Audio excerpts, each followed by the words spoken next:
Bismillahirrahmanirrahim. Assalamualaikum warahmatullahi wabarakatuh. Waalaikumsalam warahmatullahi wabarakatuh. Kondisi yang semakin sulit tak jarang masyarakat akan terbawa arus dan terlilit oleh utang.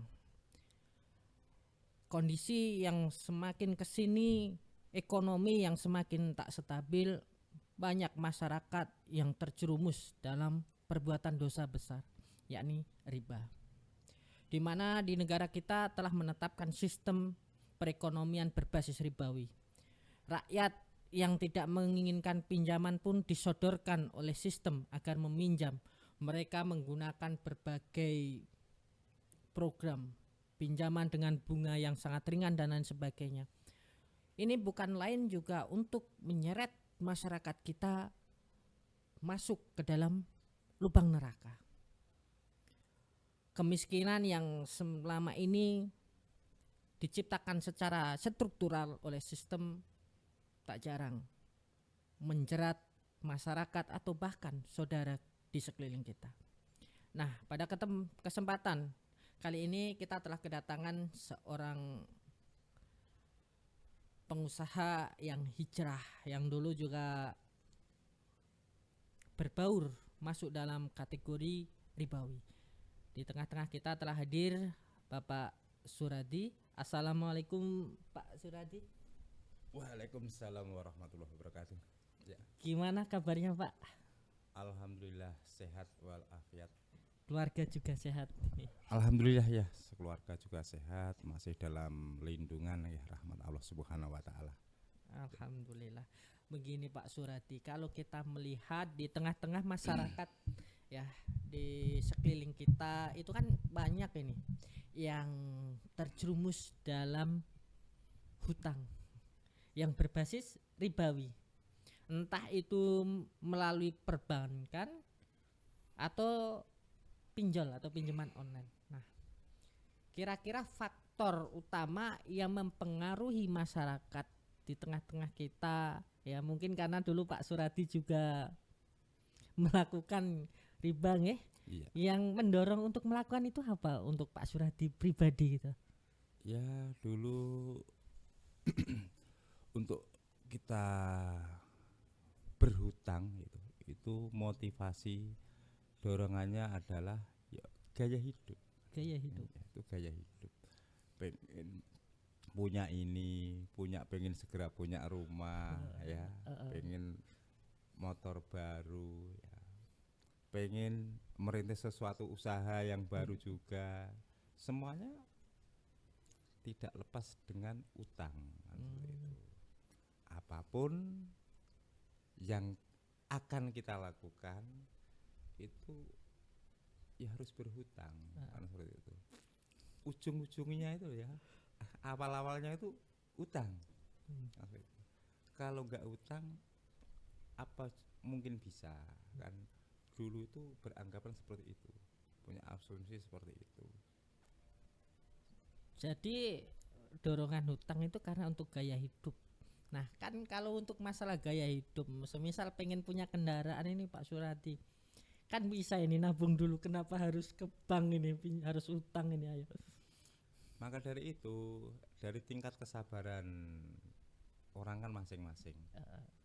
Ada yang pengen segera ya, uang 1 juta itu bisa mendapatkan motor baru ya, dan sertifikat itu dihutangkan untuk pinjam 50 atau 100 juta juga bisa ya, untuk jaminan itu, untuk tambah-tambah bangun rumah seperti itu. Tapi juga tidak jarang ya Pak Suradi, kalau di tengah-tengah masyarakat di sekeliling kita itu kan begini, nek orang utang ya ora kelakon itu sudah seolah-olah menjadi tradisi. Kira-kira apakah demikian kebenarannya itu? Iya, itu sangat benar sekali ya. Kalau kita nggak berhutang poyo mlaku, okay? Wong Jawa ngomongin ngene, nek ra utang poyo mlaku Thomas, Mas kan seperti itu. Padahal ya, kalau kita sudah bergabung dengan ya komunitas ini ya, yaitu syarikah, kita kan tahu bahwa konsekuensi utang di dunia dan konsekuensi utang di akhirat, kan seperti itu. Maka untuk orang yang mengatakan nek ra nganggo utang po yo mlaku to Mas, kan seperti itu adalah persentasenya orang tersebut nggak tahu tentang hukum-hukum yang Allah turunkan di Al-Quran itu, kan seperti itu. Lagi nih Pak Suradi, kalau kita bicara soal hutang kan gitu, Iya. ribanya kan juga kalau mungkin pemerintah mengeluarkan kur gitu ya, kredit usaha rakyat itu kan bunganya kecil Pak. Ya kan kadang beranggapan hasil kerjanya cukup lah gitu. Apakah juga demikian? Selama prosesnya hutang itu atau membayar hutang itu apakah selalu lancar juga Pak bagi yang para pelaku riba? Mungkin Pak Suradi sendiri gitu. Ya lancar saja. Cuma konsekuensi utang di dunia itu setelah kita belajar, setelah kita ngaji di sini itu kan dampaknya nggak cuma usaha kita. Ya. Kadang rumah tangga berantakan, hubungan suami istri nggak harmonis, ya, anak-anak bandel-bandel, itu adalah dampak riba. Oh Ya. sampai segitunya ya. Iya, itu adalah dampak riba. Antara lain aja itu. Ya. Padahal masih banyak lagi konsekuensi hutang di dunia ini. Ya, gitu. Apalagi nek disebutkan konsekuensinya yang di akhirat. Nah, kita udah menakutkan sekali kan seperti itu. Kira-kira kalau sudah terjerumus dalam dunia ribawi atau hutang tadi, untuk Pak Suradi sendiri, bukankah kan gini, semisal kan beli itu pinjem bank misalnya untuk beli kendaraan atau bangun rumah, bukannya ya sudah tenang seharusnya, wis duwe omah kan istilahnya seperti itu, bukankah justru menikmati dan bahagia Pak? itu kelihatannya kan seperti itu, padahal enggak sama sekali. Ya, untuk hutang itu kan selalu bertambah, ya. Konsekuensi hutang di dunia itu selalu bertambah. Apabila kita berhutang dari nominal yang kecil 10 juta, ya, kita ambil setahun seumpamanya itu ya lancar, pasti untuk tahun depan berikutnya pasti nambah. Iya, nambah. Dari 10 juta jadi 15 juta. Iya, bisa sampai langsung 50 bisa, kan seperti itu. Itu seperti itulah, itu selalu bertambah. Maka dari itu, dari konsekuensi riba yang di dunia itu luar biasa pokoknya. Artinya untuk tekanan hidup kita seolah-olah itu diperas, ya, diperas dari perbankan itu untuk menghasilkan bank itu, ya, bunga. Kalau bank itu ya kelebihan dari pokok utang itu, kalau bank kan namanya bunga. Tapi kalau di Islam kan nggak bunga, ya, riba. Padahal riba itu haram. Nah, dampak dari pelaku riba sendiri tadi Pak Suradi mengatakan rumah tangga jadi berantakan atau anak mungkin susah diatur dan lain sebagainya. Itu apa hubungannya Pak? Atau mungkin pas wayahe bayar belum ada uang akhirnya jadi cekcok dengan orang rumah atau bagaimana? Kurang lebih seperti itu. Maka itulah Allah, ya. Hukuman yang Allah berikan kepada kita itu tidak bisa dilogika. Kan seperti itu. Itulah Allah. Hasilnya kalau kita itu, hati kita itu belum terketuk, ya, belum membuka diri untuk suatu kebenaran yang datangnya dari Allah Subhanahu wa taala, masih nggak mungkin. Itu nggak dampak dari riba, ya. Itu karena kesalahan si A atau si B, karena seperti itu. Iya. Masih mengambing hitamkan orang lain, seperti itu. Artinya itu itu tabiat buruk utang itu. Ya, Ya, tabiatnya seperti itu. Itu selalu mencari kambing hitam kan oh, seperti itu. berarti tabiat buruk hutang luar biasa ngeri juga ini. Iya, itu di dunia loh ya itu. Oh, Itu baru di dunia. Nanti di akhirat lain lagi. Kita Masya Allah. nah, dengar-dengar Pak Suradi ini kan sudah berlepas dari sistem ribawi ya, pinjaman yang berbasis ribawi. Ini motivasinya apa Pak? Kok bisa terlepas, terhindar dari apa? Berlepas diri dari sistem tadi pinjam ribawi itu yang memotivasi apa Pak? Tuh, yang jelas dampak dari riba itu benar-benar memporak-porandakan keluarga gitu. Hubungan keluarga saya itu Masya Allah ya dulu ya hampir bubaran lah seperti itu. Tapi setelah kita tahu ya, setelah kita ketemu dengan ya komunitas syarikah ini, kita disadarkan bahwa konsekuensi utang di dunia itu antara lain 1, 2, 3, 4 yang ada yang paling bawah itu keharmonisan rumah tangga terganggu, keharmonisan suami istri terganggu, gitu.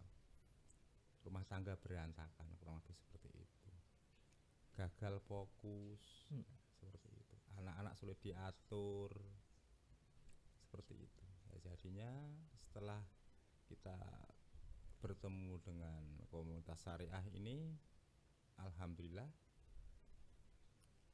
saya ya ngaji terus dan insya Allah dipahamkan, semoga-moga aja bisa istiqomah. Amin. Nah, untuk dalam pandangan Islam sendiri Pak Surati, untuk dosa riba sendiri itu seperti apa Pak?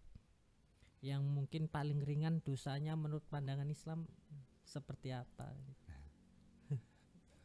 Maka dari itu ya, untuk dosa yang paling kecil ya, dosa riba yang paling kecil itu 1 dirham riba ya, itu dosanya seperti menzinai ibu kandungnya sendiri. Masya Allah Ya. Atau berzina 36 kali ya. Itu kan seperti itu. Maka dari itu andai kata ya, di sekitaran di kampung kita ada orang yang berzina atau menzinai ibu kandungnya sendiri, kita apakan? Kita bakar, kita gebuki kayak ya, kalau itu dalam seperti Islam itu ya. Kan seperti itu. Dosanya itu seperti itu. Maka dari itu saya kan lah baru melongo, waduh, Masya Allah itu dosanya seperti itu. Baru tahu setelah kita gabung di sini. berarti bisa dikatakan 1 dirham tadi ya. Iya. Paling kecil itu ibarat berzina. Kalau semisal 2 dirham, dosanya jauh lebih besar daripada zina.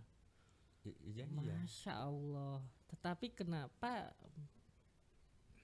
kok ya masih banyak masyarakat kita yang justru menikmati ya. Bahkan seolah-olah bangga dengan sistem ribawi kan gitu. Ini kira-kira faktornya apa Pak yang bisa mempengaruhi masyarakat tetap menggunakan riba itu? Faktornya yang jelaskan mereka itu kurang paham tentang ilmu Islam, tentang ajaran-ajaran Islam. Faktornya itu, andai kata ada 2-3 orang yang paham ya, yang paham itu dia masih melakukan itu karena penyakit dunia, penyakit wahan itu yang disampaikan Rasulullah itu. Di akhir zaman itu nanti umatku terkena penyakit wahan itu kan seperti itu, hubub dunia, Cinta dunia. iya seperti itu. Nah, agar bisa terlepas dari hal tersebut Pak, agar kita yang ini teman-teman kita mungkin masih ada yang terjerat riba kan gitu, agar bisa terlepas itu mungkin ada trik-triknya sendiri Pak, ya mungkin bisa dibagikan ilmunya. Yo, gitu. Yo, agar segera terlepas dari riba, intinya kita harus membuka diri, ya, membuka diri, menerima kebenaran yang datangnya dari Allah Subhanahu wa taala yang diturunkan lewat Quran dan hadis Nabi. Nah, seperti itu. Kita harus pahami itu, bahwa itu adalah suatu kebenaran 100%. Seperti itu. Karena pelaku riba itu tidak mungkin bahagia, ya. Tidak mungkin, ya, seperti itu. Pelaku riba itu tidak mungkin bahagia. Ada Pak Ustadz yang bilang pelaku riba kok bahagia, bisa hidupnya bahagia. Berarti Allah bikin ayatnya salah. Iya. Itu jelas nggak mungkin nggak bahagia, walaupun kelihatannya hidupnya Harmonis. berlente, mobil, harta, apa fasilitas Punya. mewah, itu pasti tidak bahagia. Itu seperti itu. Nah mungkin ada motivasi Pak untuk teman-teman ini yang baru hijrah mungkin ya dari sistem ribawi ini agar istiqomah, motivasinya apa Pak Suradi? Ya, mesti ya, untuk motivasi agar kita bisa selalu istiqomah adalah kita harus selalu, ya, selalu bersama orang-orang yang hijrah tersebut. Kita jangan keluar dari suatu komunitas ini. Karena apa? Karena di sini itu banyak saudara-saudara kita yang selalu memberikan nasihat. Ya. Dan di sini pula kalau dikasih nasihat jangan baper. Yeah. Jangan baper. Intinya itu adalah suatu kebenaran yang disampaikan saudara-saudara itu suatu kebenaran, ya kita terima walaupun kita belum bisa melakukan. Itu seperti itu, harus kita terima. Insya Allah kalau kita bisa menerima, insya Allah nanti Allah akan membukakan jalan, membukakan hati kita, ya. Dan Allah akan tetapkan kita, hati kita, ya. Karena yang membolak-balikkan hati kita kan Allah. Karena seperti itu. Kita harus tahu itu. Yang membolak-balikkan hati kita adalah Allah, ya. Kita harus selalu memohon kepada Allah, ya Allah, ya, tetapkanlah hati ini pada agamamu dan ketaatanmu. Amin. Itu setiap habis sholat harus kita bacakan terus. Iya. Seperti itu. Masya Allah. Begitu banyak pelajaran yang kita dapatkan dari Bapak Suradi, begitu luar biasanya dampak ribawi bisa membuat rumah tangga tidak harmonis, bahkan juga menimbulkan dosa yang sangat besar. Bahkan dosa terkecil seperti halnya yang disampaikan oleh Bapak Suradi tadi adalah bagaikan berzina dengan ibunya. Nauzubillahi min dzalik. Nah, maka dari itu tuh teman-teman yang masih terjerat dengan riba segera keluar dari ribawi. Nah Pak Suradi, sebelum pertemuan kita berakhir mungkin ada pesan-pesannya untuk saudara-saudara kita yang di luar sana Pak Suradi. Ya, untuk pesan-pesan saya untuk saudara-saudara yang tidak ada di luar sana, bagi saudara-saudara yang masih terjerat dengan riba, semoga lekas mendapat hidayah untuk melepaskan itu. Itu harus ditinggalkan. Itu harus ditinggalkan karena kalau itu masih kita pegang terus, niscaya hidup kita tidak mungkin bahagia. Bahkan kita akan hidup merugi di dunia sampai di akhirat. Seperti itu. Karena hidup di dunia itu hanya sementara, sebentar. Ibarat orang Jawa mampir ngumpi, ya. Cuma melepas dahaga saja sudah, kan seperti itu. Untuk itu dan untuk saudara-saudara yang sudah hijrah dan sampai saat ini belum bisa untuk terlepas dari riba, harus kuatkan hati ya. Kuatkan hati untuk selalu bersama membersamai saudara-saudara di syariah ini untuk selalu mengaji ilmu ya, mengaji ilmu agama yang datangnya dari Allah Subhanahu wa taala. Insya Allah di situ ada keberkahan. Insya Allah Allah akan mudahkan. Allah akan mudahkan apa yang kita inginkan. Amin. Seperti itu. Terima kasih Pak Suradi atas motivasinya dan ilmunya dan sudah berbagi pengalaman hidup. Mohon maaf Pak Suradi karena waktu yang terbatas ya. Kami ucapkan terima kasih. Semoga Allah senantiasa menjaga kita semua dan mengistiqomahkan Amin, kita. amin, amin. Ya cukup sekian dari kami. Kurang lebihnya kami mohon maaf. Mari kita bersama-sama hijrah untuk mencari keberkahan dari Allah Ta'ala. Cukup sekian dari kami. Akhirul kalam. Wassalamualaikum warahmatullahi wabarakatuh. Waalaikumsalam warahmatullahi wabarakatuh.